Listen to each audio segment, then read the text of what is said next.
Assalamualaikum warahmatullahi wabarakatuh. Halo anak-anak ibu, selamat pagi. Bertemu kembali pada pembelajaran tematik di kelas 6. Hari ini kita akan belajar tema 1, selamatkan makhluk hidup. Subtema 3, pembelajaran 2 dan 3. Ayo siapkan bukunya dan kita belajar bersama. Anak-anak, sebelum belajar, mari kita berdoa terlebih dahulu agar pembelajaran kita hari ini mendapat ridho dari Allah Subhanahu wa Ta'ala.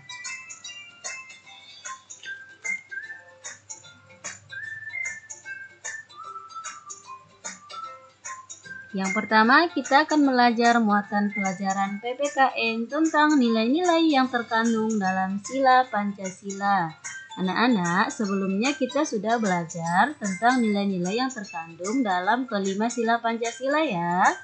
Perhatikan beberapa sikap yang mencerminkan nilai-nilai Pancasila berikut ini anak-anak.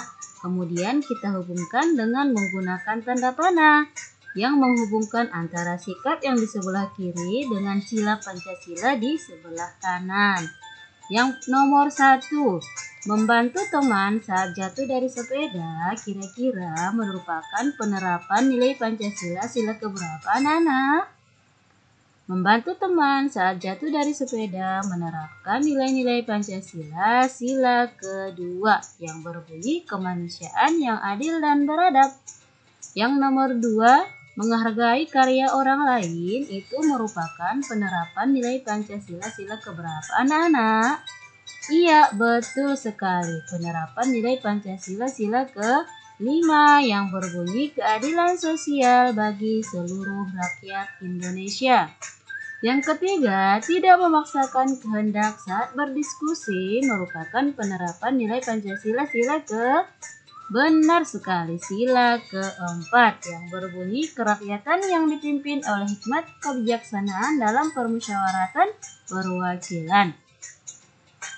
Yang keempat, menghormati teman saat beribadah itu merupakan penerapan nilai Pancasila sila pertama yang berbunyi ketuhanan yang Maha Esa. Sedangkan yang kelima, bangga saat mengenakan batik merupakan nilai-nilai sila Pancasila sila ketiga yang berbunyi Persatuan Indonesia. Anak-anak, apakah kalian sudah menerapkan nilai-nilai yang terdapat dalam sila Pancasila dalam kehidupan kalian sehari-hari anak-anak? Tentu sudah ya. Sekarang bacalah cerita berikut ini dengan seksama. Lina memiliki seekor kucing. Ia sangat menyayanginya. Kucing Lina senang bermain. Terkadang Lina mengajaknya bermain di taman atau di halaman rumah. Kalau Lina sedang bersekolah atau sedang bepergian, kucing Lina bermain sendiri. Memanjat atap rumah, berguling, atau bermain dengan bola adalah hal yang disukainya. Pagi ini Lina sangat sedih. Kucingnya terjatuh dari atap rumah. Saat Lina mendekati kucingnya, Lina melihat kaki kiri kucing terluka. Lina panik. Tetangga Lina adalah seorang dokter hewan. Lina membawa kucingnya ke sana. Dokter hewan sangat teliti mengobati kucing Lina. Ia memasang perban untuk menutupi luka kucing. Setelah diobati, Lina membawa kucingnya pulang. Ia senang karena kucingnya sudah bisa berjalan kembali. Anak-anak ibu, cerita tersebut kira-kira sudah menerapkan nilai-nilai Pancasila sila keberapa ya anak-anak? Lina telah mengamalkan nilai Pancasila sila ke-1 karena Lina sudah menyayangi kucing sebagai makhluk Tuhan yang Maha Esa. Sedangkan sikap dokter hewan mengamalkan nilai Pancasila sila kedua karena telah membantu Lina yang sedang kesulitan. Berikutnya anak-anak, pembelajaran IPA tentang perkembangbiakan tumbuhan yang sudah kita pelajari sebelumnya. Perkembangbiakan tumbuhan terbagi ke dalam 2 jenis, yaitu secara generatif, yaitu secara kawin yang terjadi pada tumbuhan berbunga, dan yang kedua secara vegetatif, secara tidak kawin. Vegetatif dibagi menjadi 2, yaitu vegetatif alami dan vegetatif buatan. Yang pertama, menganalisis perkembangbiakan generatif pada tumbuhan berbunga. Di sini contohnya adalah pada pohon mangga. Ayo kita analisis satu persatu gambar berikut ini anak-anak. Gambar yang pertama, tumbuhan mangga berkembang biak secara generatif, yaitu perkembangbiakan melalui perkawinan. Alat perkembangbiakannya adalah bunga dan biji. Perkembangbiakan pada mangga dimulai saat terjadi penyerbukan. Penyerbukan bisa dibantu oleh serangga. Gambar yang kedua, setelah proses penyerbukan terjadi, proses pembuahan. Proses pembuahan menghasilkan biji. Seiring dengan tumbuhnya biji, bakal buah juga berkembang menjadi buah. Buah mangga sudah bisa dikonsumsi. Gambar yang ketiga, di dalam buah mangga terdapat biji. Biji mangga dapat ditanam untuk menghasilkan tumbuhan baru. Setelah 4-6 minggu, biji mangga akan bertunas dan akan menjadi pohon mangga yang baru. Berikutnya, perkembangbiakan secara vegetatif alami, yaitu perkembangbiakan tanpa melalui perkawinan dan tanpa bantuan manusia.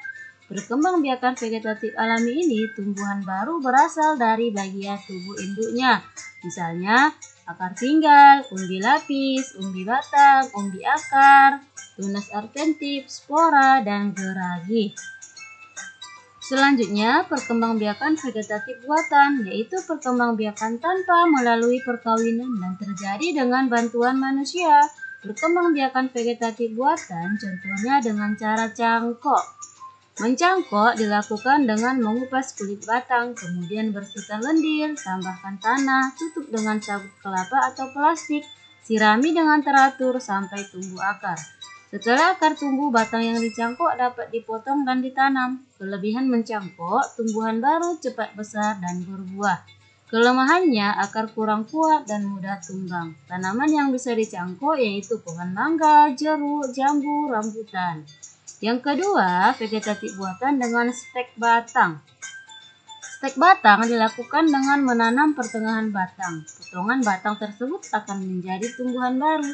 Syarat perkembangbiakan stek batang adalah batang harus memiliki tunas. Bagian batang yang akan disetek harus dibersihkan dulu. Kemudian batang ditanam pada tanah yang lembab. Tumbuhan yang dapat dikembangbiakan dengan stek batang contohnya singkong, mawar, dan bambu. Yang ketiga, vegetatif buatan dengan cara menyambung. Menyambung dapat dilakukan dengan menggabungkan dua batang yang sejenis. Syarat menyambung adalah kedua batang yang akan disambung harus berukuran sama besar. Batang bagian atas dipilih dari tumbuhan yang mempunyai sifat lebih baik. Kedua batang yang telah disambung diikat dengan tali rafia. Kelebihan menyambung adalah cepat menghasilkan tumbuhan baru dengan kualitas tinggi. Tumbuhan yang dapat dikembangbiakan dengan menyambung adalah kopi, durian, dan mangga. Dengan membantu perkembangbiakan tumbuhan, berarti kita telah ikut melestarikan keberadaannya. Itulah wujud syukur kita kepada Tuhan Yang Maha Esa. Anak-anak ibu, sekarang ayo kita mencoba berkreasi membuat poster.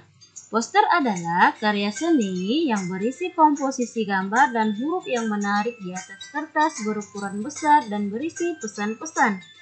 Poster biasanya ditempel di tembok, di tempat umum, di kendaraan, dan di tempat strategis yang dikunjungi banyak orang dan mudah dibaca. Anak-anak tentu sudah sering dong melihat contoh dari poster. Sekarang ayo kita berkreasi membuat poster. Buatlah poster tentang pelestarian hewan atau tumbuhan di daerahmu. Buat postermu sebenarnya mungkin rapi dan mudah dipahami. Berikut contoh poster tentang pelestarian hewan. Selamat membuat poster anak-anak. Sampai di sini pembelajaran kita hari ini ya. Terima kasih sudah belajar dengan gembira. Sampai jumpa di pembelajaran berikutnya.